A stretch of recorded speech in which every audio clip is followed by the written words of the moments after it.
At noon, Rockhead and Blockhead, as well as Marin, returned to the castle. The three of them heard from Am that Zhao and Green had come back. They were surprised since they knew that Zhao was staying in the space. Finding Zhao and Green in the living room, Marin quickly went over and asked, "Master, Green, why are you back? Is there a problem?" Green smiled. "Everything's good. We just came back to test something." He then explained to Marin what they had been doing, and her eyes shined. Over the years, she and Green had been helping take care of the Buda clan, so she certainly understood what this could represent. But Green then told her some of the problems they would run into, and like a pot of cold water, Marin's enthusiasm cooled down, but she nodded. "Ah, yes, these are indeed big problems. However, I don't think we can solve it by buying war slaves. Those slaves are usually prisoners of war or criminals with some skills. They aren't good people. In the battlefield, they are likely not to contribute anything for us. Such people are useless. I think it's better to buy some common slaves and then train them with cavalry skills." "You say it like it's easy," Green said. "Why can't we buy war slaves, but other large clans can? You old man should not confuse us with other large clans, because they have enough strength to cope with war slaves. Don't we also need money to buy weapons for the slaves? And why can't we train some common slaves to ride a beast and make a cavalry out of that? I guess your way is right. Plus the price to buy common slaves would be a lot cheaper." Then Green frowned and said, "But there is a problem. Those slaves generally don't practice martial arts. Their combat effectiveness would be limited compared to warriors." Marin smiled slightly. "I've already thought about that. The reason some people don't know any magic or martial arts is because they never get the chance to study it. Plus they generally wouldn't have anything that could help them with their cultivation. However, Master is able to grow magic vegetables in the space. After eating these magic vegetables, I have observed that the slaves that we had already bought have become more able-bodied. If we buy more slaves and raise them up with these conditions, I think that in a few years, they will become soldiers that could fight for us." Green had no objections this time. Those magic vegetables produced by the space were indeed amazing when compared to ones grown on the continent. For example, the magic radishes in the continent could only be regarded as one of the most common magic vegetable because the magic contained within was too small. If a mage or warrior were to eat one of those magic radishes, they will not gain much benefits. However, the magic radishes grown in the space was an exception. They contain powerful magic, about 5 times more than the ones grown on the continent. At this point, they didn't know what other magic vegetables the space could produce, but the amount of magic they contained shouldn't be any lower than the magic radishes, and in fact, some of it might be higher. Green's strength was about to break through to the 9th level, and this was not unrelated to the magic vegetables. With this thought, they couldn't help but turn to Zhao, who slightly chuckled. "This should be easy to handle. We just need to wait for the space to level up, then we will have enough magic vegetables for a lot of people to eat every day. This is not something to worry about." Zhao then added, "And it's not just magic vegetables. It's also possible that the blue-eyed rabbit meat inside the space could also be useful. It would not be difficult to train up some slaves to become warriors." Green and Marin's eyes brightened from what Zhao said. With the power of the space, they would constantly be able to feed the slaves with food that contained magic, like vegetables and meat.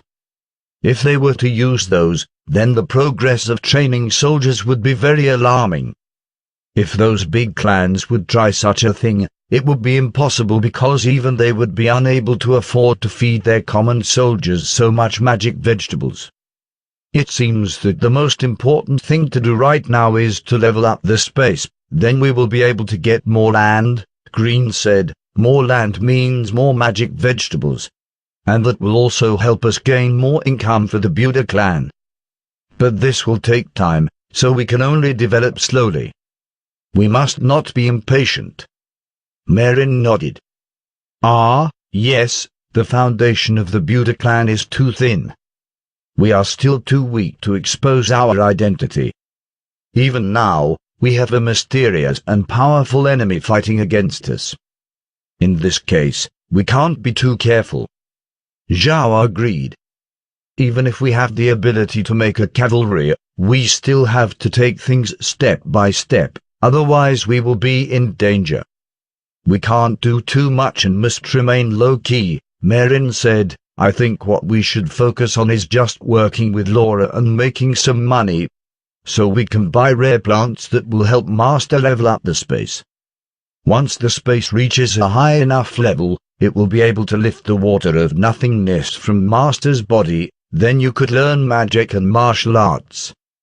I think that for now, having the Lord of the Buda clan learning magic and martial arts is more important than building up a cavalry. Everyone recognized that what Merin said was right. If the space could level up a little faster, and lift the water of nothingness from Zhao's body a little earlier, then it will revive the Buda clan out of their hopeless situation. Green nodded. I didn't think that this old woman would have a greater understanding than me. Well, Master, we should go back to the Stony Mountain estate. Laura will return in 2 days, and we must complete our deal before we can talk about other businesses, like selling oil fruits, blue-eyed rabbits, and scaled wildebeests. Working with Laura, it's not impossible to make some money and develop the clan silently. We should silently accumulate money and power, waiting for the day when we can soar. Yes, the most profitable business in the world is a monopoly business. If our unique magic vegetables could be sold at a good price, then we will have a monopoly on the market throughout the continent. It will be easy to make more money. We don't need to rush, Zhao said. Green nodded. We should take our time to slowly develop the Buda clan. Ever since we defeated Garan, we have been a little too optimistic.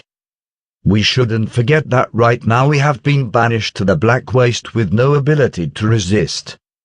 Zhao gave a wry smile. They had used the space to beat Garan, and since then they had become too confident.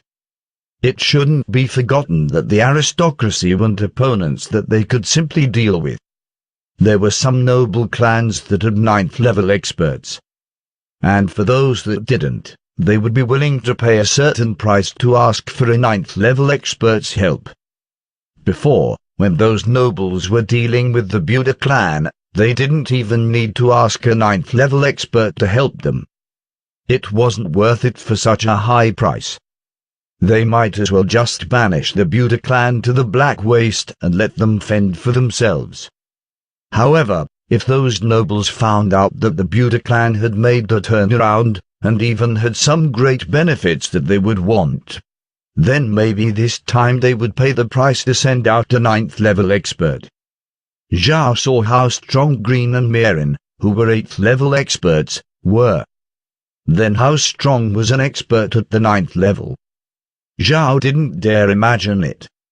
He couldn't just stay in the space forever and never go out. Once he left, a 9th level expert could put him down in a second. In that case, they would be finished.